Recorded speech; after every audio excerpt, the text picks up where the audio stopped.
অনাবিল আনন্দে ভাসছে কুমিল্লার দেবিদ্বার উপজেলার প্রেমু গ্রামের মোহাম্মদ আক্তার হোসেন ও নাজমা আক্তারের পরিবার। তাদের ঘর আলো করে আজ জন্ম নিল এক পুত্র সন্তান। প্রথম আমার মেয়ে হয়েছে, দ্বিতীয় ছেলে হয়েছে। আলহামদুলিল্লাহ আমি খুবই স্যাটিসফাই। আর তাদের জন্য আমি দোয়া চাইছি সকলের নিকটে। নবজাতক ও তার পরিবারকে শুভকামনা।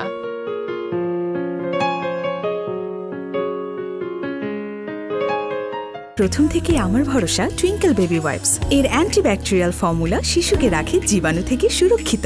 5.5 pH ব্যালেন্স শিট ত্বক রাখে কোমল ও মসৃণ, আর অ্যালকোহল মুক্ত হওয়ায় ত্বকে র্যাশ হয় না। টুইঙ্কেল বেবি ওয়াইপস, শুরুটা হোক যত্নে।